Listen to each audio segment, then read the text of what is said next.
দর্শক এবার স্বাগত জানাচ্ছি এখন চারদিকে আপনার সঙ্গে আছি আমি আজহার লিমন।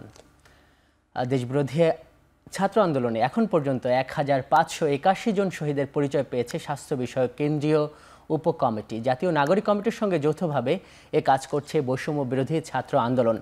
তালিকা প্রণয়নে সহায়তা করছে As-Sunnah foundation, human rights support society, red July সহ বেশ কয়েকটি সংস্থা। প্রাথমিক তালিকার তথ্য যাচাই বাছাই করার জন্য প্রতিটি জেলায় ডিসির নেতৃত্বে গঠিত কমিটির কাছে পাঠানো হয়েছে। পরে চূড়ান্ত তালিকা দেবে স্বাস্থ্য মন্ত্রণালয়।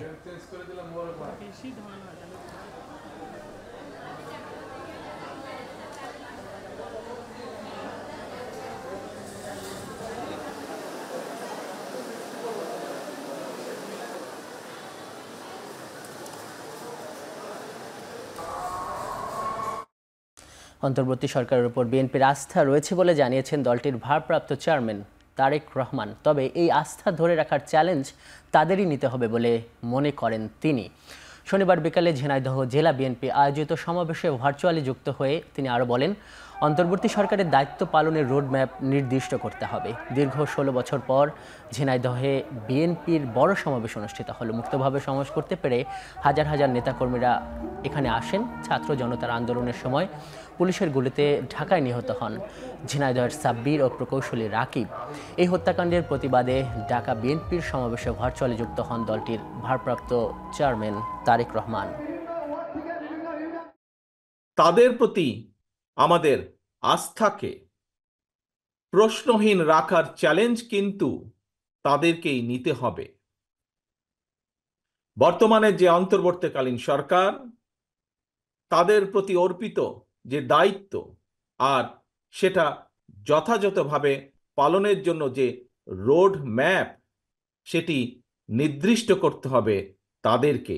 সব পরিবর্তন সাধন যেমন তাদের পক্ষে সম্ভব নয়, তেমনি এমন দায়িত্ব তাদের কাঁধে নেওয়া সঙ্গত হবে না যেটা তারা বহন করতে সক্ষম নন। শেখ হাসিনা পালিয়ে গেছে, কিন্তু তার প্রেতাত্মারা এখনও তৎপর। বিশেষ করে গাজীপুরের শিল্পাঞ্চলে তারা এখনও সক্রিয়। তাদের পরিচয় খুঁজে বের করার আহ্বান জানিয়েছেন বিএনপি মহাসচিব মির্জা ফখরুল ইসলাম আলমগীর। শনিবার বিকেলে গাজীপুর শ্রমিক সমাবেশে যোগ দিয়ে মির্জা ফখরুল আরও বলেন, গাজীপুরের বিভিন্ন কারখানায় লাখ লাখ শ্রমিক কাজ করেন, কিন্তু এই খাতকে অস্থিতিশীল করে শিল্পের ক্ষতি করার অপচেষ্টা চলছে। তাই অসন্তোষ দূর করতে শ্রমিক মালিক সমন্বয়ে টাস্কফোর্স গঠন করার দাবি জানান তিনি। এছাড়া শেখ হাসিনাকে দেশে ফিরিয়ে এনে যত দ্রুত সম্ভব বিচারের মুখোমুখি করতেও অন্তর্বর্তী সরকারের প্রতি আহ্বান জানান বিএনপি মহাসচিব।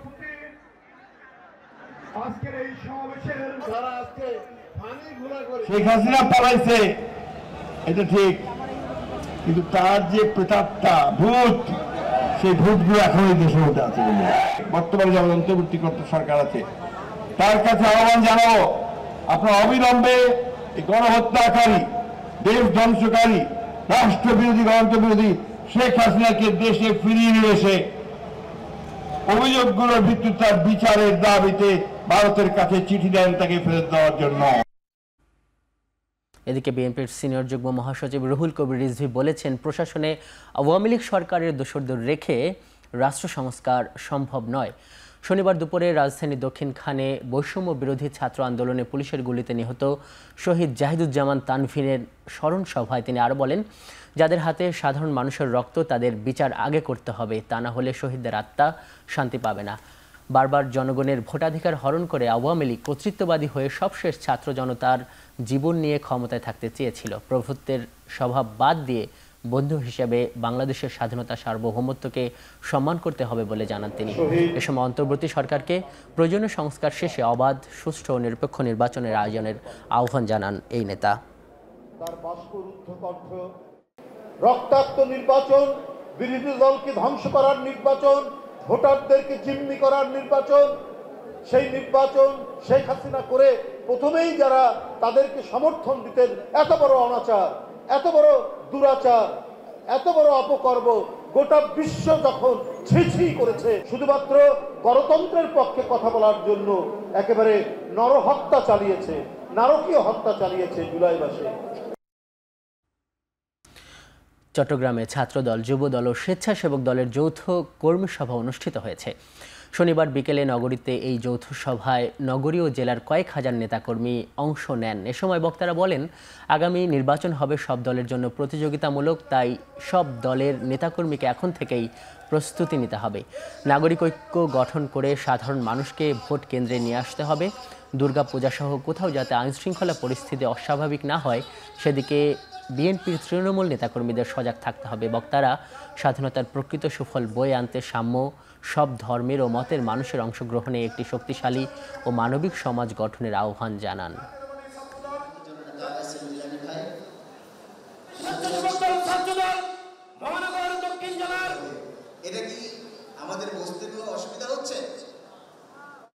আবেগের বশে অন্তর্বর্তী সরকারকে জাতির প্রত্যাশার বাইরে কোনো কাজ না করার আহ্বান জানিয়েছেন বাংলাদেশ জামায়াতে ইসলামের আমির ডাক্তার শফিকুর রহমান।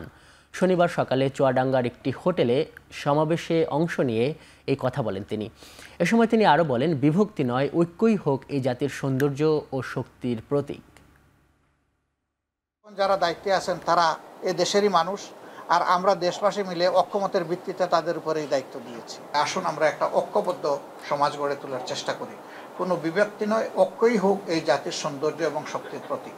তারা যেন জাতির প্রত্যাশা এবং আবেগের বাইরে কোনো কাজ না করেন, জাতির চেতনাকে তারা যেন ধারণ করেন, ২৪ বিপ্লবের চেতনাকে তারা যেন সম্মান করেন। আমরা তাদের কাছে সেইটুকুই আশা করি।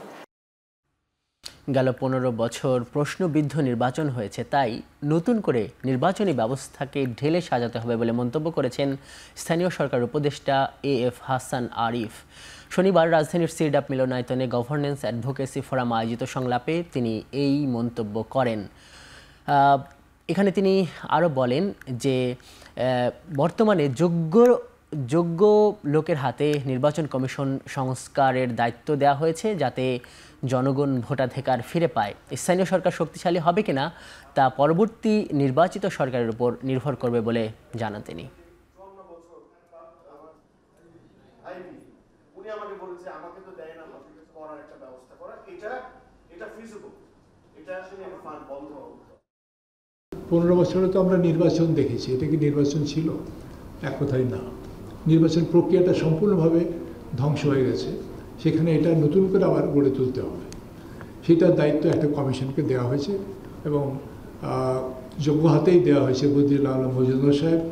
তিনি জনগণকে তার ভোটাধিকার সম্পর্কে সচেতন করার ব্যাপারে একাধিক ক্রমে যুগের পর যুগ ধরে পরিশ্রম করে যাচ্ছেন। মানবাধিকার লঙ্ঘনের জঘন্য দৃষ্টান্ত স্থাপন করেছে স্বৈরাচার শেখ হাসিনা। রাজধানীতে সিজিএসের এক আলোচনায় এই মন্তব্য করেছেন ব্রিগেডিয়ার জেনারেল অবসরপ্রাপ্ত ডক্টর এম সাখাওয়াত হোসেন। এই আলোচনায় মানবাধিকার রক্ষায় অন্তর্বর্তী সরকারকে জোর দেওয়ার আহ্বান জানায় বিভিন্ন রাজনৈতিক দল ও মানবাধিকার সংগঠন। পাশাপাশি গুম খুনসহ মানবাধিকার রক্ষায় তেমন ভূমিকা রাখতে না পারায় জাতীয় মানবাধিকার কমিশনের সংস্কারও দাবি তুলে ধরেন তারা। এ সময় বক্তাদের দাবির পরিপ্রেক্ষিতে নৌ পরিবহন মন্ত্রণালয়ের নাম পরিবর্তন করে জাহাজ ও বন্দর মন্ত্রণালয় করার প্রস্তাব দেন উপদেষ্টা এম সাখাওয়াত হোসেন। অন্তর্বর্তী সরকারে আসার আগে আইন উপদেষ্টার সাথে তোলা ছবি দেখিয়ে কেউ চাঁদাবাজি সহ নানা সুবিধা নেওয়ার চেষ্টা করছে বলে অভিযোগ করেছেন খোদ আইন উপদেষ্টা অধ্যাপক ডক্টর আসিফ নজরুল।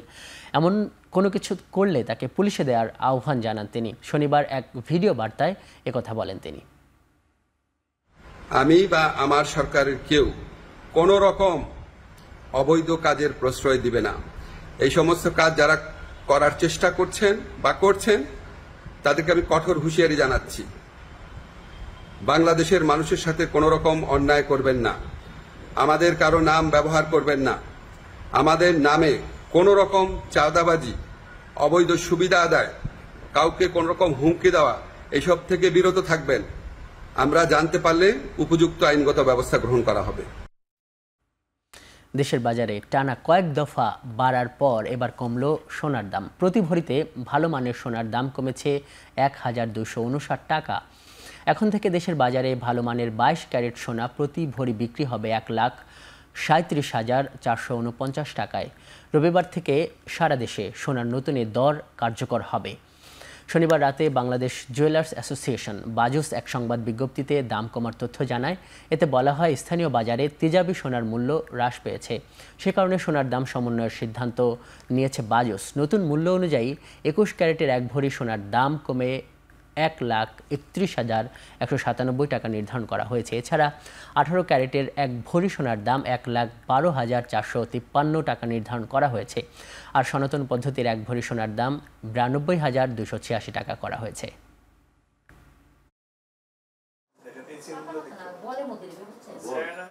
গেল 24 ঘন্টায় ডেঙ্গুতে আক্রান্ত হয়ে আরও 7 জনের মৃত্যু হয়েছে, যা চলতি বছর একদিনে সর্বোচ্চ মৃত্যু। এ সময় আক্রান্ত হয়ে হাসপাতালে ভর্তি হয়েছেন আরও 860 জন রোগী।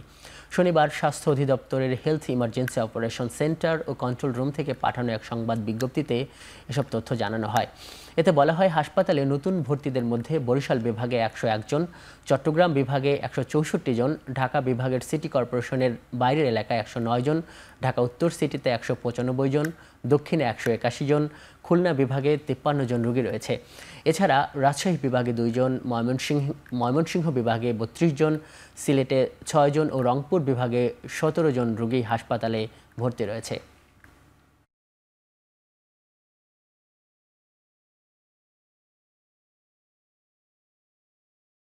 এখন চারদিকে নিচে একটি বিরতি, সঙ্গেই থাকুন।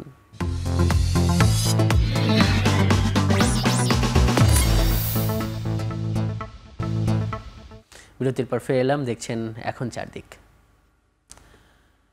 বাসযোগ্য রাজধানী নির্মাণে দখল ও ভরাট হয়ে যাওয়া খালগুলো উদ্ধার করা হবে বলে জানিয়েছেন পরিবেশ, বন ও জলবায়ু উপদেষ্টা সৈয়দা রিজওয়ানা হাসান।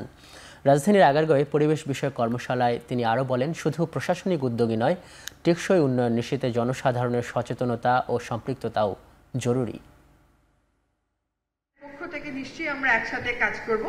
আমাদের কথা হচ্ছে আপনাদের এনফোর্সমেন্ট বাড়াতে হবে। ভরাট হয়ে যাচ্ছে, সেই জন্য আপনারা একটা লেক সিটি প্রপোজাল দিয়েন না, ভরাট হওয়াটা রোধ করা আপনার কাজ। আপনি রোধের চেষ্টাটুকুন করেন, চেষ্টা করে যদি ব্যর্থ হন তখন তো বলা যাবে যে চেষ্টা করেছিলাম তাও পারিনি। আপনার আইনের সাথে সামঞ্জস্য করে ড্যাপের জলাশয়গুলোকে চিহ্নিত করতে হবে। সারা দেশে অভ্যুত্থান পরবর্তী সময়ে নানাভাবে ভিন্নমত দমনের চেষ্টা চলছে বলে অভিযোগ করেছে বিশ্ববিদ্যালয়ের শিক্ষক নেটওয়ার্ক। শনিবার সকালে এক সংবাদ সম্মেলনে সংগঠনের পক্ষে অধ্যাপক গীতি আরা নাসরিন বলেন, জুলাই অভ্যুত্থান কারোর নিজস্ব ছিল না, দলমত নির্বিশেষে সবাই অংশ নিয়েছে। অন্তর্ভুক্তিমূলক দেশ গঠনের সরকারের সুস্পষ্ট অবস্থান ঘোষণার দাবি জানান তারা।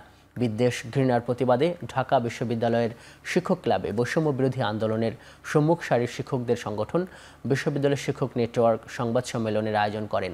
সাংবাদিকদের প্রশ্নের জবাবে তারা বলেন, বিশ্ববিদ্যালয়ের আইন অনুযায়ী ছাত্র রাজনীতি যে কেউ করতে পারে। এ সময় বিরুদ্ধ মত হলেই মামলা হামলার সংস্কৃতি থেকে বের হওয়ার জন্য সরকারের কঠোর নীতির আহ্বান জানান।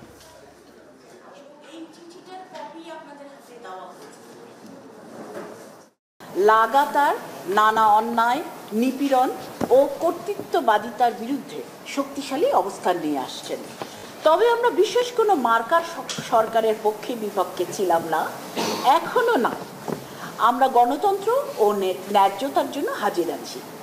সেই সূত্রে জুলাই অভ্যুত্থানের উত্তাল সময়ে শিক্ষার্থীদের পাশে ঢাল হয়ে দাঁড়িয়ে এই নেটওয়ার্কের শিক্ষকবৃন্দ শিক্ষার্থী জনতার সুহৃদ হিসাবে পরিচিতি পেয়েছেন। খুব তাড়াতাড়ি একটি জাতীয় সরকার প্রয়োজন, ভাগ বাটোয়ারা বাদ দিন, তা না হলে সরকারের বিরুদ্ধে আন্দোলন করব বলে মন্তব্য করেছেন গণ অধিকার পরিষদের সভাপতি নুরুল হক নূর। শনিবার বিকালে এই রাষ্ট্র সংস্কারে পেশাজীবীদের ভাবনা শীর্ষক আলোচনা সভায় নুরুল হক নূর বলেন, সমন্বয়কারীদের ডাক দিয়ে দেখেন, তাদের পিছনে এখন আর কেউ নেই, মাস্টার মাইন্ড। সবাই উল্লেখ করে নূর বলেন, ভারত নির্ভরতা কমাতে হবে। তিনি বলেন, নরবরের সরকার পাহাড় সামাল দিতে পারছেন না, পূজা ঘিরেও চলছে চক্রান্ত, এই অভিযোগ করেন তিনি।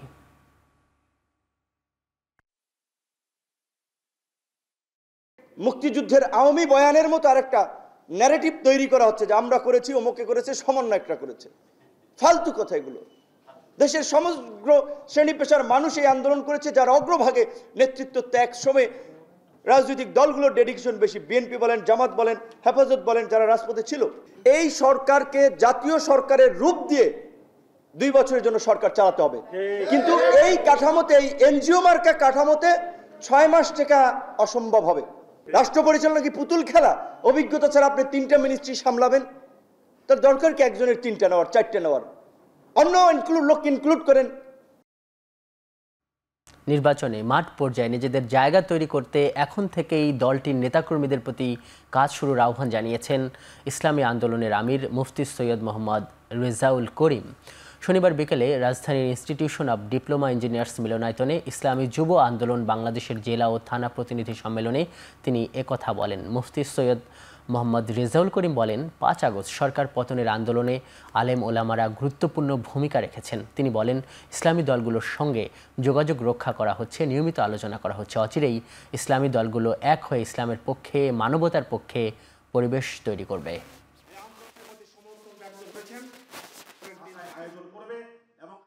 যেখানে ইসলামী আন্দোলনের কত ছেলেরা, কত আবার ইমামরা, আমার ভাইয়েরা, আলেমরা, হাফেজরা সাধন বরণ করলো, আর সেই ফসল আজকে ঘরে ওঠার পরে যারা এই সুযোগে আমাদের মাথায় নুন রেখে ভরই খাবে, তাদের ব্যাপারে আমাদের সতর্ক থাকতে হবে। ইসলামী দলের সাথে যোগাযোগ রক্ষা করে চলছে, তাদের সাথে বৈঠক আমাদের ধারাবাহিক চলছে এবং আলহামদুলিল্লাহ সিগন্যালও ভালো। আল্লাহ যদি কবুল করে সুন্দর একটা পরিবেশ তৈরি হবে ইনশাআল্লাহ। ইসলামিক শিক্ষাবিদদের সমন্বয়ে শিক্ষা কমিশন গঠনের আহ্বান জানিয়েছেন বাংলাদেশ খেলাফত মজলিসের মহাসচিব মাওলানা মোহাম্মদ মামুনুল হক। শনিবার বাংলাদেশ খেলাফত মজলিস কিশোরগঞ্জ জেলা শাখার আয়োজনে গণসমাবেশে তিনি এই মন্তব্য করেন। এ সময় মামুনুল হক শেখ হাসিনা সরকারের ব্যাপক দুর্নীতি ও অনিয়মের তীব্র সমালোচনা করেন। বলেন, বাংলাদেশে ভারত প্রভাবিত সরকার ব্যবস্থা কায়েম করতে দেয়া আর হবে না। প্রয়োজনে দেশের জনগণ আবারও শাপলা চত্বর ঘেরাও করবে। উক্ত গণসমাবেশের সভাপতিত্ব করেন কিশোরগঞ্জ জেলা শাখার সভাপতি মাওলানা আব্দুল করিম। উপস্থিত ছিলেন খেলাফত মজলিসের সাংগঠনিক সম্পাদক মাওলানা আবুল হাসনাত জালালি, যুগ্ম মহাসচিব মাওলানা আতাউল্লাহ আলিম সহ অন্যান্যরা।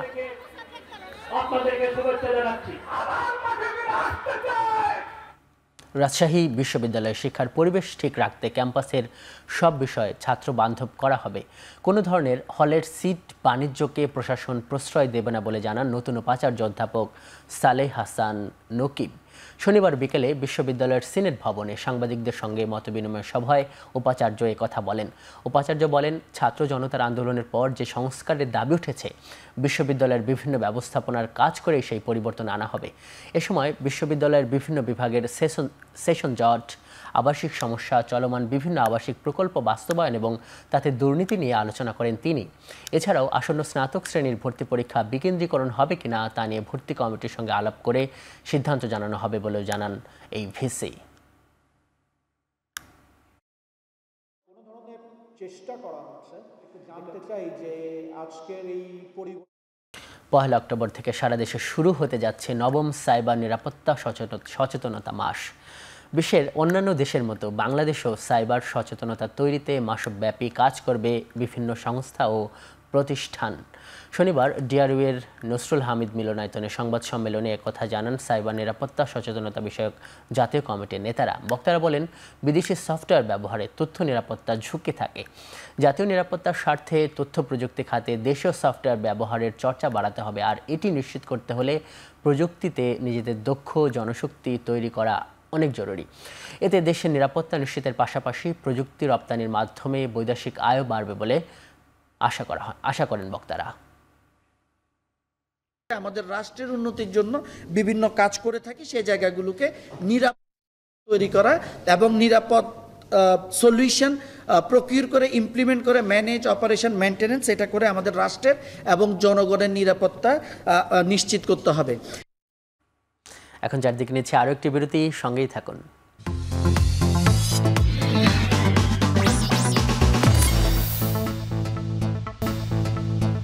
বিরতির পর আবারও স্বাগত, দেখছেন এখন চারদিক। পার্বত্য অঞ্চলে একটি পক্ষ গুজব ছড়িয়ে উস্কে দিচ্ছে বলে মন্তব্য করেছেন পুলিশের আইজিপি মোহাম্মদ মইনুল ইসলাম। আইজিপি বলেন, সাইবার পেট্রোল টিম এসব গুজবের বিষয়ে নজরদারি অব্যাহত রেখেছে। শনিবার বিকেলে চট্টগ্রামের চট্টগ্রাম পুলিশ লাইন্সে মেট্রোপলিটন পুলিশের সঙ্গে মতবিনিময় সভা শেষে সাংবাদিকদের তিনি একথা বলেন। আইজিপি বলেন, আসন্ন দুর্গাপূজাতে সব ধরনের নিরাপত্তা ব্যবস্থা নিশ্চিত করা হবে। নির্বিঘ্নে দুর্গোৎসব পালনে পুলিশ সব ধরনের ব্যবস্থা নেবে। কেউ বিশৃঙ্খলার চেষ্টা করলে তা কঠোরভাবে দমন করা হবে বলেও হুঁশিয়ারি দেন। মইনুল ইসলাম বলেন, সাংবাদিকদের বিরুদ্ধে যেসব মামলা হচ্ছে তাতে নিরপরাধ কারো না মেলে তারা আতঙ্কিত হওয়ার কিছু নেই। আইনি ব্যবস্থাতেই তিনি নিরপরাধ প্রমাণিত হবেন, তাকে হয়রানি করা হবে না। সাম্প্রদায়িক সম্প্রীতি বিনষ্ট করার জন্য অনেক ধরনের আমি বলবো যে কিছু কিছু ক্ষুদ্র ক্ষুদ্র গোষ্ঠী আছে যারা হয়তোবা এই সাম্প্রদায়িক সম্প্রীতির বিপক্ষে কাজ করে থাকতে পারে। আমরা চাই আপনাদের মাধ্যমে এবং আমাদের পদক্ষেপের মাধ্যমে কোনো ধরনের সাম্প্রদায়িক সম্প্রীতি বিনষ্টকারী কোনো ঘটনা ঘটবে না। কক্সবাজারে সেনা কর্মকর্তা লেফটেন্যান্ট তানজিম সরার নির্জন হত্যার ঘটনায় মূল অভিযুক্ত নাসির উদ্দিন ও তার সহযোগী এনামুল হককে গ্রেপ্তার করা হয়েছে। শনিবার ভোরে চকরিয়ার কাহারিয়া ঘোনা এলাকায় অভিযান চালিয়ে তাদের গ্রেপ্তার করে যৌথ বাহিনী। এ সময় 2টি দেশীয় আগ্নেয়াস্ত্র ও 3 রাউন্ড গুলি উদ্ধার করা হয়। গ্রেপ্তারকৃতরা প্রাথমিক জিজ্ঞাসাবাদে হত্যার সঙ্গে জড়িত থাকার কথা স্বীকার করেছেন বলে জানিয়েছে র্যাব। গ্রেপ্তার নাসির উদ্দিন ও এনামুল হক চকরিয়া ডুলাহাজরা ইউনিয়নের বাসিন্দা। গত 23 সেপ্টেম্বর কক্সবাজারের চকরিয়া উপজেলায় ডুলাহাজারা ইউনিয়নের পূর্ব মাইজপাড়া এলাকায় অভিযানে গিয়ে ডাকাতদের ছুরিকাঘাতে নিহত হন লেফটেন্যান্ট তানজিম সরর নির্জন।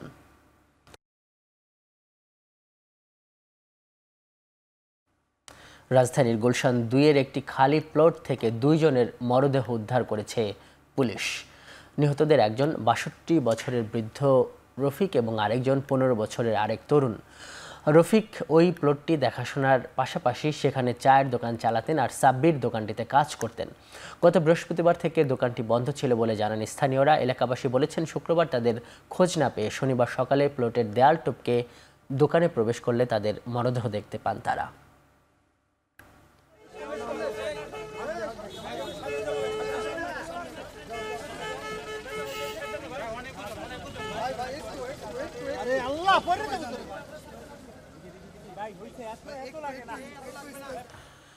রাজধানীর ধানমন্ডিতে গ্যাস লাইনের লিকেজ থেকে বিস্ফোরণ হয়ে বাবা মা সহ 3 বছরের এক শিশু দগ্ধ হয়েছেন। 3 জনই আশঙ্কাজনক অবস্থায় ঢাকা মেডিকেলের বার্ন ইউনিটে চিকিৎসাধীন রয়েছেন। চিকিৎসকরা জানান, শিশু বায়েজিদের শরীর দগ্ধ হয়েছে 45%, বাবা টোটন 50% আর মা নিপা দগ্ধ হয়েছেন 32%।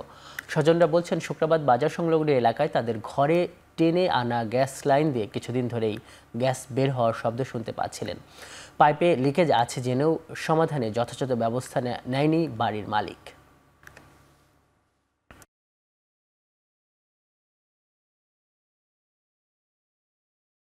বাথরুমের ভিতরে মনে করেন গ্যাসের লাইনটা নিয়ে চুলাটার মাঝে মনে করেন দিচ্ছে। গ্যাসের লাইন এতে ধরছে অনেকক্ষণ দাদানি লিক, এটা বাড়িওয়ালা বলে জানে না। অনেকালা কি চিকেট খাই ফেলাইছে নাকি আগুন লাগাইছে নাকি মুখ খয়া গেছে গা, এটা বাড়িওয়ালা বলতারে না। বাজিদের অবস্থা ভালো না হলে বাজিদ কি বাচ্চাই আছে নাকি অজ্ঞানী আছে আমরা হলে বলতে পারি না। রাজধানীর যাত্রাবাড়িতে জাকারিয়া নামের এক অপহৃত ব্যক্তিকে উদ্ধার করেছে ঢাকা মেট্রোপলিটন পুলিশের ওয়ারি বিভাগের গোয়েন্দা দল। শনিবার সন্ধ্যায় ডিএমপির মিডিয়া সেন্টারে সংবাদ সম্মেলনে এ তথ্য জানিয়েছেন ওয়ারি গোয়েন্দা বিভাগের ডিসি রেজাউল করিম। এ ঘটনায় মুক্তিপণ দাবিতে সরাসরি যুক্ত থাকা 6 জনকে গ্রেপ্তার করা হয়েছে।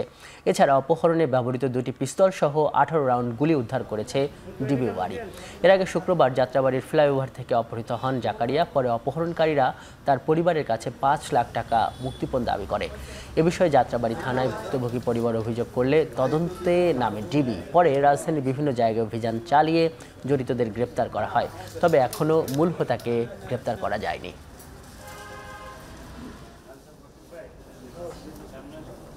আমরা কথা বলার জন্য এসেছি। শুরুটা এরকম যে তাৎক্ষণিকভাবে আমরা রাতেই আমাদের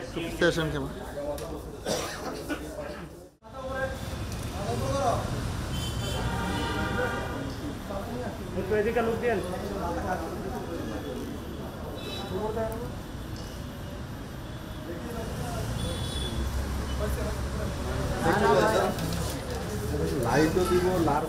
ওয়ারি ডিভিশন এবং আমাদের সাইবার টেকনিক্যাল ইউনিট যেগুলো, এই দুটিকে সমন্বয় করে আমরা সকাল থেকে আবার অভিযান পরিচালনা করি।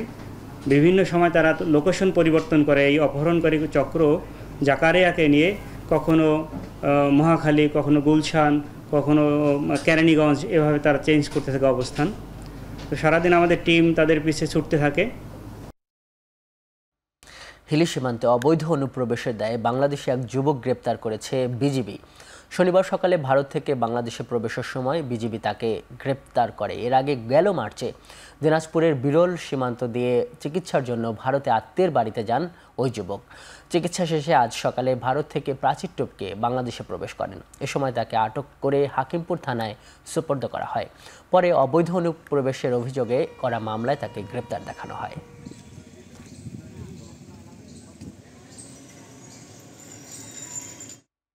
মাগুরায় সাবেক সংসদ সদস্যের ছত্রছায়ায় সদরের হাজিপুর ইউনিয়নের চেয়ারম্যান মাজহারুল ইসলাম আখরোটের বিরুদ্ধে এক বাড়ি দখলের অভিযোগ উঠেছে। বাড়ি উদ্ধারের দাবিতে সংবাদ সম্মেলন করেছেন ভুক্তভোগী বাড়ির মালিক। শনিবার দুপুরে মাগুরা প্রেস ক্লাব মিলনায়তনে সংবাদ সম্মেলনে উর্মি শায়লা মনিরা অভিযোগ করে জানান, তার পিতার রেখে যাওয়া মাগুরা শহরের হরিদাস দত্ত রোডে অবস্থিত 8.20% জমি সদরের হাজিপুর ইউনিয়নের চেয়ারম্যান মাজহারুল ইসলাম আখরোট কৌশলে খাস জমিতে পরিণত করে ফেলেন।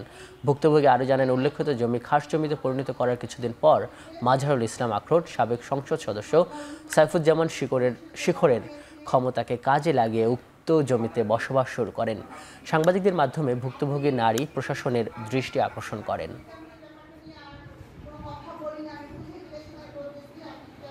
মাগুরা হরিদত্ত রোডের যে জমি আমার বাবার রয়েছে সেটা আমার ভাই দখল করে আছে, বাট আমরা সবাই সেই বাড়িটা দাবি করি। প্রশাসনের কাছে আমার আবেদন যেন আমাদের সবাইকে এই বাড়িটা লিখে দেয়। দুদিনের টানা বর্ষণে উত্তরাঞ্চলে বাড়ছে নদ নদীর পানি। তিস্তা, ধরলা, দুধকুমার, ব্রহ্মপুত্রের পানি বিপদসীমার নিচে থাকলেও স্বাভাবিকের চেয়ে বেড়েছে পানির প্রবাহ। পানি উন্নয়ন বোর্ডের তথ্য মতে আগামী 2 দিন তিস্তা নদীর পানি বৃদ্ধি অব্যাহত থাকতে পারে। পরবর্তীতে একদিন স্থিতিশীল থেকে আবারও কমবে পানির চাপ। যদিও নদীর তীরবর্তী মানুষের মাঝে দেখা দিয়েছে বন্যার শঙ্কা। এমন অবস্থায় তিস্তায় পানির চাপ সামাল দিতে খোলা রাখা হয়েছে ডালিয়া পয়েন্টের 44টি জলকপাট। অন্যদিকে সর্বোত্তরের জেলা পঞ্চগড়ের করতোয়া ও মহানন্দা নদীর পানিও বেড়েছে। এতে জেলায় বন্যার শঙ্কা না থাকলেও পানি বৃদ্ধি অব্যাহত থাকায় ব্যাহত হচ্ছে পাথর শ্রমিকদের কাজ। উজানের পানি কিছু আছে, সব বর্ষা পানি না চলে এদিকে বৃষ্টি হইতেছে না, বৃষ্টির পানি আছে। বেশি পানির অসুবিধা হলে তো যে সরসারি মানুষের একটা সমস্যা, আতঙ্ক থাকে। এখন চারদিকে নিচে আরো একটি বিরতি, সঙ্গেই থাকুন।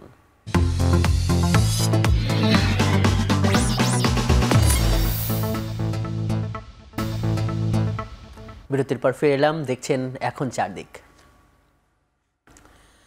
আন্তর্জাতিক প্রসঙ্গ। হাসান নাসরুল্লাহ নিহত হওয়ার খবর অবশেষে নিশ্চিত করল লেবাননের সশস্ত্র গোষ্ঠী হিজবুল্লাহ।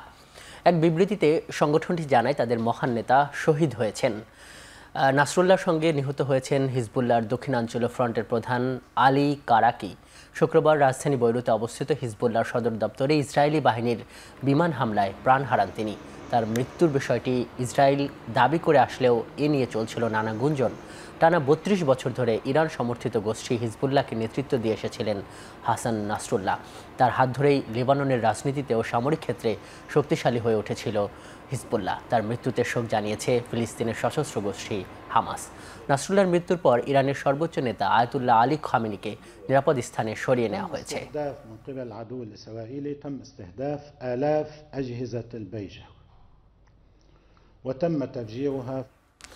হারিকেন হেলেনের তাণ্ডবে যুক্তরাষ্ট্রের দক্ষিণ পূর্বাঞ্চলে প্রাণহানি বেড়ে দাঁড়িয়েছে 47 জনে। এর মধ্যে শুধু জর্জিয়া অঙ্গরাজ্যে প্রাণ গেছে অন্তত 15 জনের। ফ্লোরিডা ও জর্জিয়ার পর নর্থ ও সাউথ ক্যারোলাইনা এবং টেনেসিতেও আঘাত হানে ক্যাটাগরি 2 মাত্রার গ্রীষ্মমণ্ডলীয় ঝড়টি। বিদ্যুৎ বিচ্ছিন্ন অবস্থায় 3 দিন পার করেছেন অন্তত 40 লাখ বাসিন্দা। আকস্মিক বন্যায় তলিয়ে গেছে রাস্তাঘাট। হেলেনের তাণ্ডবে ফ্লোরিডার সবচেয়ে ক্ষতিগ্রস্ত শহরগুলোর মধ্যে স্টাইনহ্যাচই অন্যতম। ঝড়ের তোড়ে উড়ে গেছে বহু বাড়িঘর।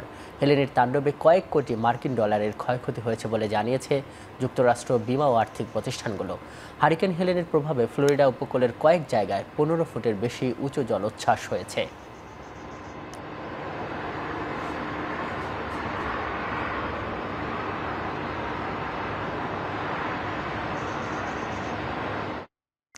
হারিকেন হেলেনের আঘাতে বন্ধ হয়ে গেছে মেক্সিকো উপসাগরে যুক্তরাষ্ট্র তেল ও গ্যাস উত্তোলন। যুক্তরাষ্ট্রের সেফটি অ্যান্ড এনভায়রনমেন্টাল ব্যুরো জানিয়েছে মেক্সিকো উপসাগরীয় অঞ্চলে বন্ধ রয়েছে 24% জ্বালানি তেল ও 18% প্রাকৃতিক গ্যাস উৎপাদন। শুক্রবার থেকে বন্ধ রয়েছে 9টি তেল গ্যাস উত্তোলন প্রতিষ্ঠানের কার্যক্রম। কেন্দ্রীয় তথ্য বলছে যুক্তরাষ্ট্রের মোট জ্বালানি তেলের 15% ও মোট প্রাকৃতিক গ্যাসের 2% নির্ভর করে মেক্সিকো উপসাগরীয় অঞ্চলের উপর।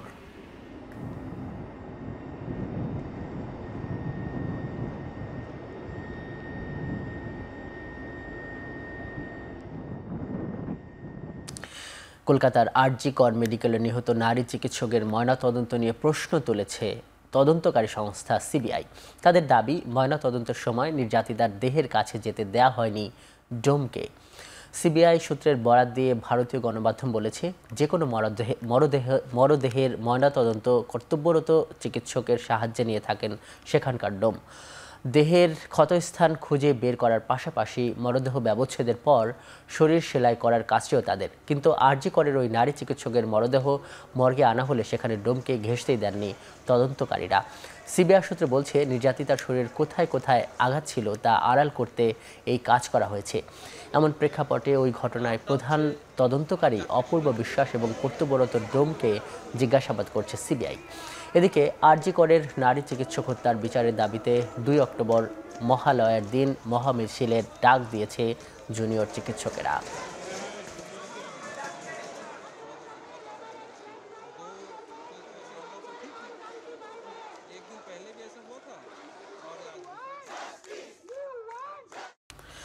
ইন্দোনেশিয়ার উত্তরাঞ্চলে একটি স্বর্ণের খনি ধসে নিহত কমপক্ষে 15 জন, নিখোঁজ 7 জনের সন্ধানে চলছে উদ্ধার কাজ।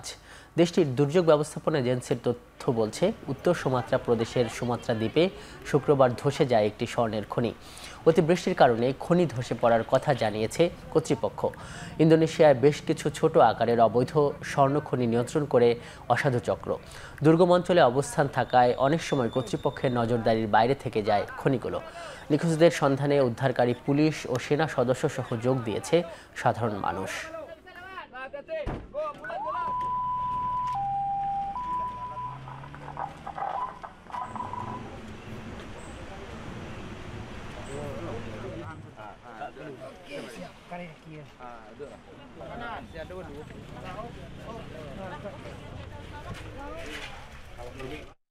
এবার খেলাধুলা প্রসঙ্গ। শুরুতেই বাংলাদেশ ভারত টেস্ট সিরিজের খবর। কানপুর টেস্টের দ্বিতীয় দিনে খেলা বৃষ্টির কারণে পরিত্যক্ত ঘোষণা করা হয়েছে। এর আগে প্রথম দিনে বৃষ্টির বাধায় পুরো দিন খেলা মাঠে গড়ায়নি।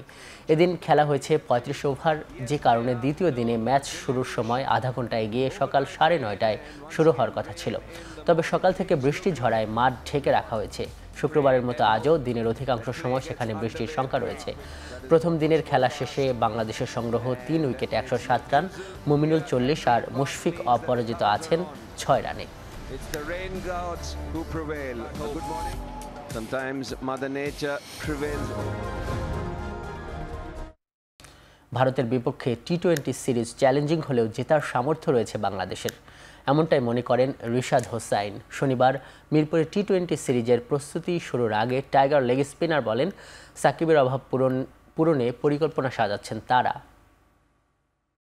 টি-20 র্যাঙ্কিং 1 নম্বর টিম ইন্ডিয়া, তো ওদের সঙ্গে খেলা অবশ্যই চ্যালেঞ্জিং। তো আমরা আশা করি আমরা সিরিজ জিতে ইনশাল্লাহ আসবো। সাকিব ভাই হঠাৎ করে এরকম ডিসিশন নিচ্ছে, তো আমাদের জন্য অনেক একটা ডিসঅ্যাপয়েন্টের ব্যাপার। তো ইনশাল্লাহ আস্তে আস্তে কাভার করার চেষ্টা করবো আমরা। যেটা পেছনে ফেলে সেটা তো দেখে হবে না, এখন প্রতিদিন আমি কি করতেছি সেটা দেখতে হবে। তো আমিও চেষ্টা করব যে প্রতিদিন কি ভালো, আরও ভালো ভালো মানে চলতেই থাকবে। ভালো ভালো তো শেষ নেই কোনো। সবার তো ইচ্ছা থাকে যে আইপিএল খেললে ভালো লাগতো বা দেশের জন্য ভালো, তো আমারও এরকম ইচ্ছা আছে, বাট যে একদম খেলতেই হবে তা কোনো ইয়া নাই আর কি, মানে আশা আছে যে খেলবো ইনশাল্লাহ। অনূর্ধ্ব 17 সাফ চ্যাম্পিয়নের সেমিফাইনালে টাই ব্রেকারে পাকিস্তানকে 8-7 গোলের ব্যবধানে হারিয়ে ফাইনালে উঠেছে বাংলাদেশ। সোমবার সাফের ফাইনালে ভারতের মুখোমুখি হবে অনূর্ধ্ব-17 এর যুবারা। টুর্নামেন্টের শুরুতেই ভারতের কাছে হার আর পরের ম্যাচে মালদ্বীপের সাথে ড্র। সব মিলিয়ে সাফ আসরের গ্রুপ পর্ব থেকে ছিটকে যাওয়ার সংখ্যায় ছিল বাংলাদেশ অনূর্ধ্ব-17 দল। তবে সেমিতে যাওয়ার সুযোগ থাকলেও মালদ্বীপ নিজেদের শেষ ম্যাচে বড় ব্যবধানে হেরে যায় ভারতের কাছে। মালদ্বীপের হারে সেমির দরজা খুলে যায় বাংলাদেশের। সেমিফাইনালে প্রতিপক্ষ পাকিস্তানের সাথে প্রথমে 2-0 গোলে পিছিয়ে পড়েও নাটকীয়ভাবে ঘুরে দাঁড়ায় বাংলাদেশ। নির্ধারিত সময়ে 2-2 গোলে ড্র হলে ম্যাচ গড়ায় টাই ব্রেকারে। সেখানে ভাগ্য সুপ্রসন্ন হয় অনূর্ধ্ব-17 এর যুবাদের। রীতিস্পন্দন বাড়িয়ে শেষ পর্যন্ত পাকিস্তানকে হারাতে সক্ষম হয় Bangladesh. Extraordinary scenes here. What moment for these Bangladeshi youngsters. They have gone through hell to get to this position. শৃঙ্খলা ভঙ্গের অভিযোগে 2 ম্যাচের জন্য নিষিদ্ধ হলেন আর্জেন্টিনার বিশ্বকাপ জয়ী গোলরক্ষক এমিলিয়ানো মার্টিনেজ। পৃথক দুটি ঘটনার জন্য শাস্তি পেতে হচ্ছে বাজ পাখি খ্যাত মার্টিনেজকে। এর মধ্যে প্রথমটি হলো গত 5 সেপ্টেম্বর চিলির বিপক্ষে ম্যাচের দিন কোপা আমেরিকার রেপ্লিকা ট্রফি নিয়ে অশালীন অঙ্গভঙ্গি করেন 32 বছর বয়সী এই ফুটবলার। অন্যটি হলো 10 সেপ্টেম্বর কলম্বিয়ার সাথে ম্যাচের পর ক্যামেরা অপারেটর সরঞ্জামে ধাক্কা দেন মার্টিনেজ। নিষেধাজ্ঞার কারণে আগামী 10 অক্টোবর ভেনেজুয়েলা এবং 15 অক্টোবর বলিভিয়ার বিপক্ষে বিশ্বকাপ বাছাইয়ের ম্যাচে আর্জেন্টিনার জার্সিতে দেখা যাবে না এমিলিয়ানো মার্টিনেজকে।